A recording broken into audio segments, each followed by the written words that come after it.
ನರೇಂದ್ರ ಮೋದಿ ಅವರು ಬಂದು ಹೋಗಿದ್ದಾಯ್ತು. ಇವತ್ತು ಅಮಿತ್ ಶಾ ಅವರ ಎಂಟ್ರಿ ಆಗ್ತಾ ಇದೆ ಕರುನಾಡಿಗೆ. ಕರ್ನಾಟಕಕ್ಕೆ ಬಿಜೆಪಿ ಚಾಣಕ್ಯ ಅಮಿತ್ ಶಾ ಅವರ ಎಂಟ್ರಿ. ಲೋಕ ಕದನದಲ್ಲಿ ಬಿಜೆಪಿ ರಣಕಹಳೆ. ಬೆಂಗಳೂರಿನಲ್ಲಿ ಅಮಿತ್ ಶಾ ಅವರ ರೋಡ್ ಶೋ ಇರುತ್ತೆ. ಕಾಂಗ್ರೆಸ್ ವೈಫಲ್ಯ ಜನರ ಮುಂದಿಡೋದಕ್ಕೆ ಪ್ಲಾನ್ ಆಗಿದೆ ಅನ್ನೋದರ ಡೀಟೇಲ್ಸ್ ಸದ್ಯ ಸಿಗ್ತಾ ಇದೆ. ನೇಹಾ ಹತ್ಯೆಯನ್ನ ಅಸ್ತ್ರವಾಗಿಸಿಕೊಂಡಿದೆ ಬಿಜೆಪಿ ಪಾಳಿಯ. ಅಮಿತ್ ಶಾ ಸ್ವಾಗತಕ್ಕೆ ರಾಜ್ಯ ಬಿಜೆಪಿ ನಾಯಕರು ಕೂಡ ಎಲ್ಲಾ ರೀತಿಯ ತಯಾರಿಯನ್ನ ಮಾಡಿಕೊಳ್ತಿದ್ದಾರೆ. ಗಮನಿಸಬೇಕಾಗಿರುವಂತಹ ವಿಚಾರ, ಬೆಂಗಳೂರು ದಕ್ಷಿಣ ಲೋಕಸಭಾ ಅಖಾಡ, ಅಲ್ಲಿ ಬೃಹತ್ ರೋಡ್ ಶೋಗೆ ಎಲ್ಲಾ ರೀತಿಯ ಸಿದ್ಧತೆಗಳಾಗ್ತಾ ಇದೆ. ಇವತ್ತು ಸಾಯಂಕಾಲಕ್ಕೆ ಕರುನಾಡಿಗೆ ಅವರ ಎಂಟ್ರಿ ಆಗ್ತಾ ಇದೆ. ಮೊನ್ನೆ ಬೆಂಗಳೂರು ಗ್ರಾಮಾಂತರದಲ್ಲಿ ಮೊದಲ ಪ್ರಚಾರವನ್ನು ಮಾಡಿದ್ರು ಅಮಿತ್ ಶಾ. ಮೊದಲ ಪ್ರಚಾರ ಬೆಂಗಳೂರು ಗ್ರಾಮಾಂತರದಲ್ಲಿ. ಆ ಸಂದರ್ಭದಲ್ಲಿ 4-5 ಕ್ಷೇತ್ರಗಳ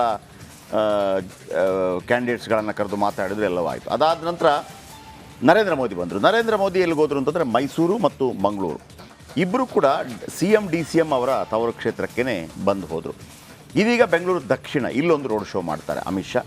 ಸೊ ಬೆಂಗಳೂರು ದಕ್ಷಿಣದಲ್ಲಿ ಕಳೆದ ಬಾರಿ ಕೂಡ ಮಾಡಿದರು. ಅಲ್ಲಿ 3 ಲೋಕಸಭಾ ಕ್ಷೇತ್ರ ಬರುತ್ತೆ. ಬೆಂಗಳೂರು ಉತ್ತರ, ಬೆಂಗಳೂರು ದಕ್ಷಿಣ, ಬೆಂಗಳೂರು ಸೆಂಟ್ರಲ್, 3 ಲೋಕಸಭಾ ಕ್ಷೇತ್ರಗಳು ಬರುತ್ತೆ. ಸೊ ಹಾಗಾಗಿ ವೆರಿ ಇಂಪಾರ್ಟೆಂಟ್ ಬೆಂಗಳೂರಿನಲ್ಲಿ. ಯಾಕಂದರೆ ಬೆಂಗಳೂರಿನಲ್ಲಿ ಆಲ್ರೆಡಿ ಉಳಿದ ಎಲ್ಲ ಕಾಂಗ್ರೆಸ್ನ ನಾಯಕರುಗಳು ಕೂಡ ದೊಡ್ಡ ಮಟ್ಟದಲ್ಲಿ ಪ್ರಚಾರವನ್ನು ಮಾಡ್ತಾ ಇದ್ದಾರೆ. ಸೊ ಹಾಗಾಗಿ ಎಲ್ಲೆಲ್ಲಿ ಮಾಡ್ತಾ ಇದ್ದಾರೆ ನೀವು ಗಮನಿಸ್ತಾ ಇದ್ರಿ. ಸೇಂಟ್ ಫ್ರಾನ್ಸಿಸ್ ಶಾಲೆ ರೋಡ್ ಶೋ ಅಂತ್ಯ ಆಗುತ್ತೆ. ಆಮೇಲೆ HAL ಏರ್ಪೋರ್ಟ್ಗೆ ಪ್ರಯಾಣ ಮಾಡ್ತಾರೆ ರಾತ್ರಿ 8:55ಕ್ಕೆ. ಆಮೇಲೆ ಇವರು ಹೋದ ನಂತರ ನೆಕ್ಸ್ಟು ನೋಡಿ ಸಂಜೆ 7:30ಕ್ಕೆ ಬರ್ತಾರೆ ಏರ್ಪೋರ್ಟ್ಗೆ, HALಗೆ ಬರ್ತಾರೆ.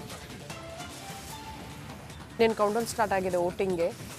ಲಾಸ್ಟ್ ಮೂಮೆಂಟಲ್ಲಿ ಪ್ರಚಾರಗಳಾಗುತ್ತಲ್ಲ, ಅದೆಲ್ಲವೂ ಕೂಡ ಓಟಾಗಿ ಕನ್ವರ್ಟ್ ಆಗುತ್ತೆ ಅನ್ನೋ ಲೆಕ್ಕಾಚಾರ. ಇಲ್ಲ, ಅದು ಹಾಗೇನೆ ಯಾವತ್ತೂ ಕೂಡ ದ ಟಾಲೆಸ್ಟ್ ಲೀಡರ್ಗಳು ಇರ್ತಾರಲ್ಲ. ನರೇಂದ್ರ ಮೋದಿ ಅವರೆಲ್ಲ ಹೆಂಗೆ ಅಂತಂದರೆ, ಈಗ ನರೇಂದ್ರ ಮೋದಿ ಅಂತ ನಾಯಕತ್ವಕ್ಕೆಲ್ಲ ಒಂದು 5% ವೋಟ್ಗಳನ್ನು ಈ ಕಡೆಯಿಂದ ಆ ಕಡೆ ಸ್ವಿಂಗ್ ಮಾಡುವಂಥ ಶಕ್ತಿ ಇರುತ್ತೆ ಅವರ ಒಂದು ಹೇಳಿಕೆಗಳು, ಅವರ ಒಂದು ಮಾತುಗಳು ಅಂತೇಳಿ. ಈಗ ನಾವು ಕೂಡ ಅನೇಕ ಕಡೆ ಹೋಗಿದ್ದೀವಿ. ಕೆಲವು ಕಡೆ ಕಾಂಗ್ರೆಸ್ ಈಗ BJP ಸ್ವಲ್ಪ ಹೈಲೈಟಲ್ಲಿ ಇರೋ ಕಾರಣಕ್ಕಾಗಿ BJPಯ ಸ್ಥಳೀಯ ನಾಯಕರ ಬಗ್ಗೆ ಸ್ವಲ್ಪ ಬೇಸರ ಇರ್ಬೋದು. ಹಾಗಾಗಿ ಕಳೆದ ಬಾರಿ ವಿಧಾನಸಭಾ ಚುನಾವಣೆಯಲ್ಲಿ 66 ಬಂತು. ಹಾಗಂತ ಮೋದಿ ವಿಚಾರಕ್ಕೆ ಬಂದಾಗ ಸ್ಥಳೀಯನೂ ಸರಿ ಇಲ್ಲದಿದ್ದರೂ ಕೂಡ ಆಯಿತು ಮೋದಿಗಾಗಿ ಹಾಕ್ತಾ ಇದ್ದೀವಿ ಅಂತೇಳಿ. ಮತ್ತೊಂದು ಕಡೆ ನರೇಂದ್ರ ಮೋದಿ ಕೂಡ ಆಗಮಿಸ್ತಾ ಇದ್ದಾರೆ. ಶತಾಯಗತಾಯ ಉತ್ತರ ಕರ್ನಾಟಕ ಗೆಲ್ಲಲು BJP ರಣತಂತ್ರ ಹೆಣೆದಿದೆ. 12 ಕ್ಷೇತ್ರಗಳನ್ನು ಟಾರ್ಗೆಟ್ ಮಾಡಿ ಮತ್ತೆ ಮೋದಿ ಮಿಂಚಿನ ಸಂಚಾರ ನಡೆಸಲಿದ್ದಾರೆ. ಹಾಗಾದರೆ ಯಾವ್ಯಾವ ಕ್ಷೇತ್ರಗಳು? ಮೊನ್ನೆ ಅಮಿತ್ ಶಾ ಬಂದರು, 5 ಕ್ಷೇತ್ರ. ಇವತ್ತು ಬರ್ತಾ ಇದ್ದಾರೆ 3 ಕ್ಷೇತ್ರ. ಮೊನ್ನೆ ನರೇಂದ್ರ ಮೋದಿ ಅವರು ಬಂದರು, 5 ಕ್ಷೇತ್ರ. ಈಗ 12 ಕ್ಷೇತ್ರವನ್ನು ಟಾರ್ಗೆಟ್ ಮಾಡುವುದು ಉತ್ತರ ಕರ್ನಾಟಕ ಭಾಗದಲ್ಲಿ. ಯಾಕಂದರೆ 2ನೇ ಹಂತ ಚುನಾವಣೆ ಅಲ್ಲಿ ನಡೆಯೋದು. ಅದರ ಬಗೆಗಿನ ಒಂದು ಸ್ಪೆಷಲ್ ರಿಪೋರ್ಟ್ ನಿಮ್ಮ ಮುಂದೆ.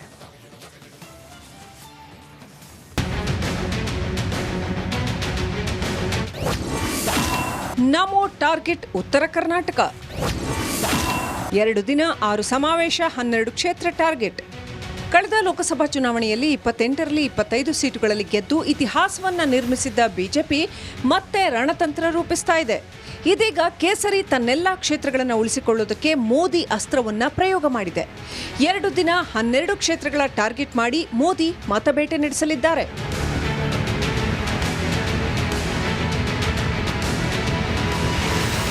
ಕಲ್ಯಾಣ ಕರ್ನಾಟಕದ 6 ಕಡೆ ಬೃಹತ್ ಸಮಾವೇಶ ನಡೆಸಲು ಸಿದ್ಧತೆ ಮಾಡಿಕೊಳ್ಳಲಾಗಿದೆ. 12 ಕ್ಷೇತ್ರಗಳಲ್ಲಿ ಮರಳಿ ಕಮಲ ಅರಳಿಸಲು 2 ದಿನಗಳ ಕಾಲ ಪ್ರಧಾನಿ ನರೇಂದ್ರ ಮೋದಿ ಕರ್ನಾಟಕದಲ್ಲಿ ಭರ್ಜರಿ ಮತಬೇಟೆ ಮಾಡಲಿದ್ದಾರೆ.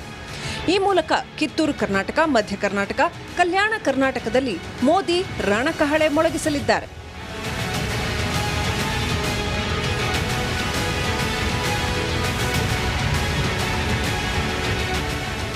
ಏಪ್ರಿಲ್ 28 ಹಾಗೂ 29ರಂದು 6 ಕಡೆಗಳಲ್ಲಿ ಪ್ರಧಾನಿ ನರೇಂದ್ರ ಮೋದಿ ಮೆಗಾ ಕ್ಯಾಂಪೇನ್ ಮಾಡಲಿದ್ದಾರೆ. ಏಪ್ರಿಲ್ 28ರಂದು ದಾವಣಗೆರೆ, ಕಾರವಾರ, ಬೆಳಗಾವಿಯಲ್ಲಿ ಸಮಾವೇಶ ನಡೆಸಲು ಸಿದ್ಧತೆ ನಡೆಸಿದ್ದು, 28ರಂದು ಬೆಳಗಾವಿಯಲ್ಲೇ ವಾಸ್ತವ್ಯ ಹೂಡಲಿದ್ದಾರೆ. ಏಪ್ರಿಲ್ 29ರಂದು ವಿಜಯಪುರ, ಕೊಪ್ಪಳ ಹಾಗೂ ಕಲಬುರಗಿಯಲ್ಲಿ ಬೃಹತ್ ಸಮಾವೇಶ ನಡೆಸಲಿದ್ದಾರೆ.